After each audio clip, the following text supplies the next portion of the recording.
Mi nombre es Cariluz Dávila y seguimos hablando de la unidad de termoquímica, y en este video vamos a estar hablando un poquito más de lo que es el calor de la reacción o lo que sería el delta H de la reacción y los signos asociados a ese delta H de la reacción.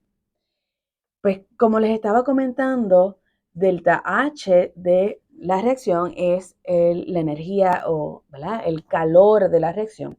Y ese delta H es una función de estado, que habíamos comentado que una función de estado no depende del paso, sino de su posición actual, ¿verdad?, o su composición actual, tanto al principio como al final.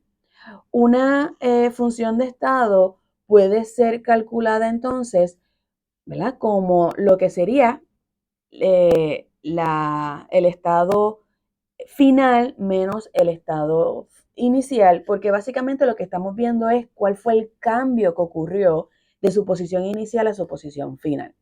Así que delta H de reacción se refiere básicamente o se calcula restando la entalpía de los productos menos la entalpía de los reactivos.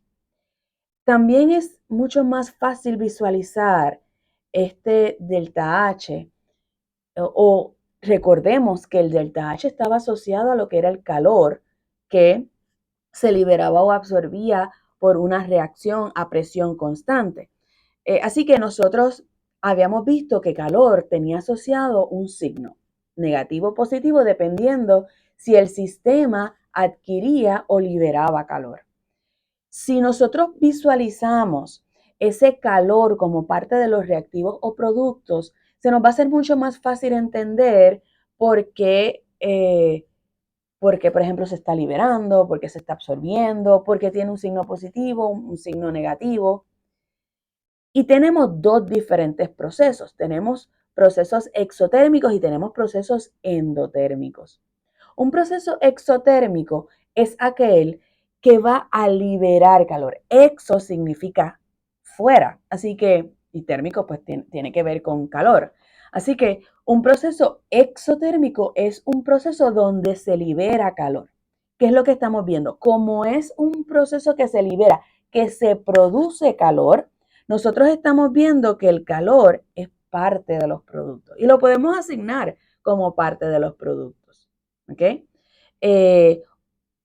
Esto lo que nos va a indicar es que el sistema está al liberar el calor, perdiendo el calor y el signo de ese delta H va a ser negativo.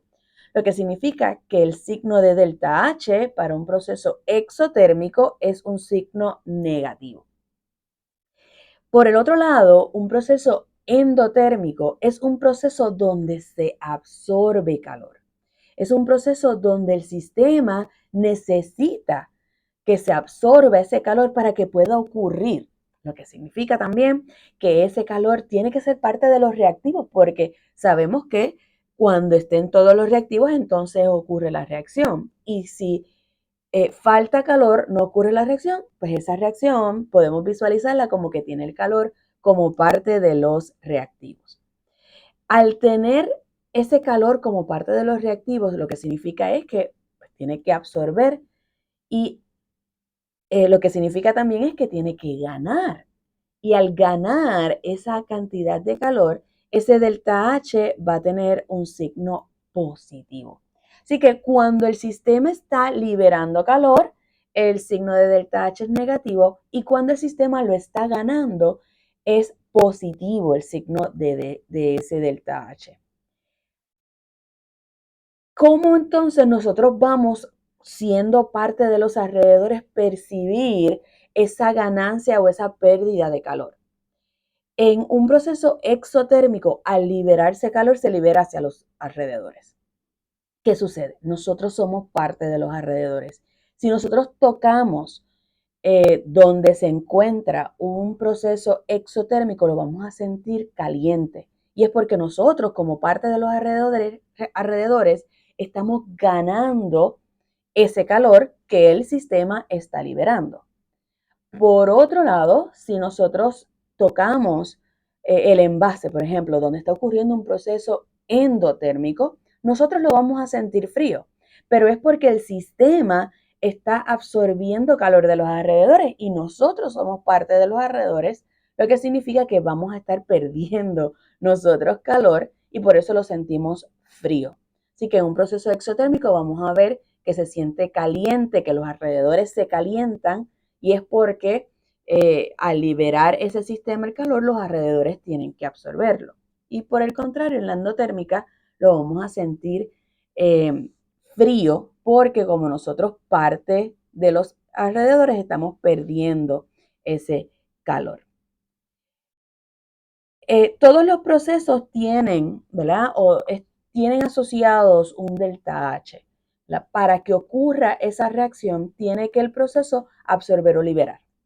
Lo que significa que el delta H de un proceso, por ejemplo, de combustión, va a ser conocido como el delta H de combustión o el calor de combustión porque es el calor asociado a esa combustión. Hay varios, ¿verdad? Varios procesos, varios tipos de reacción y cada uno de esos tipos de reacción tienen un nombre.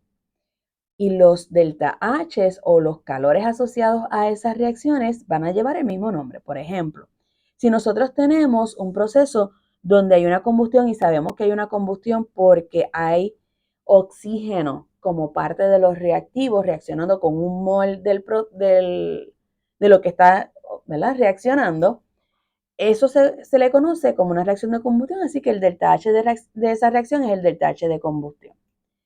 Si ocurre un proceso de formación y la definición de una reacción de formación es una reacción donde se forma un mol del producto a partir de sus elementos en estado estándar. Por eso es que ustedes ven aquí potasio en estado sólido, porque sabemos que potasio es sólido a temperatura ambiente. Sabemos que hay dos líquidos en la tabla periódica, que es bromo y mercurio. Y tenemos los gaseosos en la tabla periódica. Sabemos que los gaseosos son pues, los gases nobles: hidrógeno, nitrógeno, oxígeno, flúor, cloro y cloro. También debemos recordar por lo menos los que sean diatómicos. Los elementos diatómicos incluyen hidrógeno, nitrógeno, oxígeno, flúor, cloro, bromo y yodo. Se los voy a poner por aquí. Diatómicos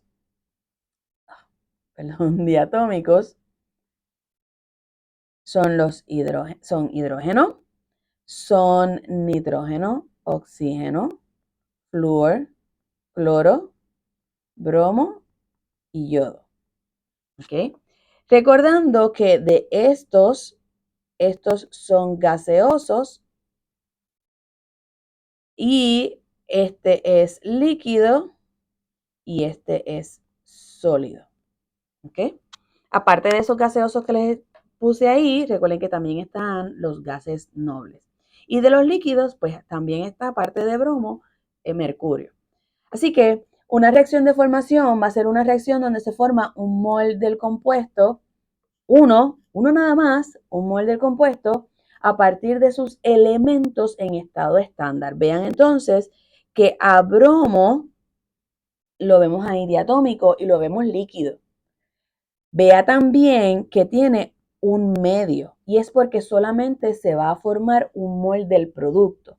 Así que en este caso no quitamos las fracciones porque solamente se puede formar un mol del producto.